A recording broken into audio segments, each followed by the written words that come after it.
Today, Greater Pollock is home to tens of thousands of people and family.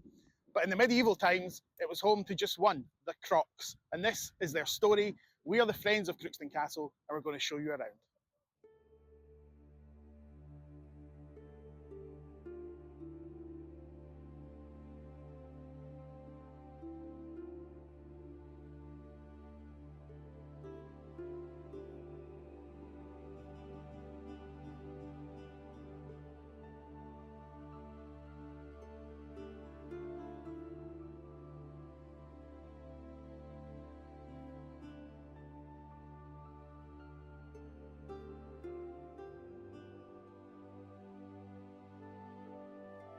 The Crooks arrived here on this hilltop, which we think has probably been home to people for thousands of years. The Crooks were given all of this land of the Leven Valley by King David I as he cemented his control over Scotland.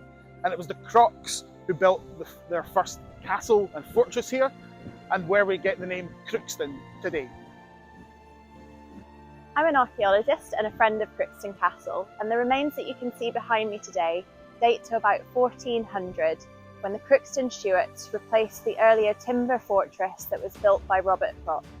But the ring ditch around the castle probably dates to this, protected the castle from attack, and it survived even when the earlier castle was levelled to make way for the new medieval tower.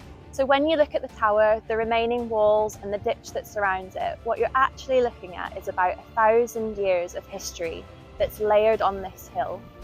It's an exceptionally well-planned site designed to meet residential, domestic and status needs over time. Hiya, I'm Cheryl and I'm a friend of Crookston Castle. So we're standing in the cellar and this would have been the heart of the castle. It would have been a hive of activity. This area connected the four towers and you can imagine the number of people that would have worked in here at that time.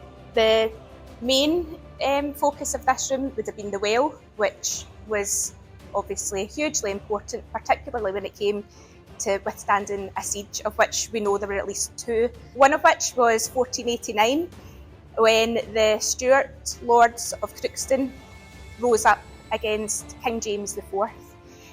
He didn't hesitate, he brought his gun train, which included Mons Meg all the way from Edinburgh, and the castle surrendered.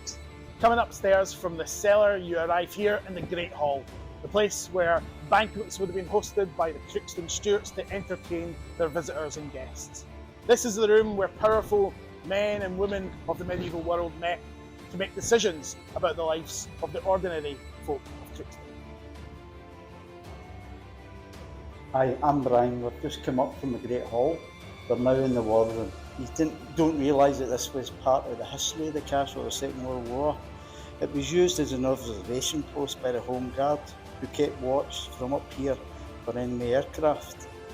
The Home Guard were volunteers, ordinary folk giving up their time to protect their community when it mattered most. They weren't paid soldiers, they stood ready to defend Glasgow. I find that incredibly inspiring. As a volunteer myself, I know how much it means to give back.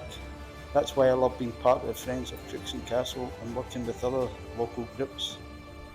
We're up on top of the tower now, and as you can see, the views are absolutely incredible. You really get a sense up here of the castle sitting, looking out over the community as it has done for centuries. It's so important that we take care of the castle so that it's still here for our generation and the generations to come.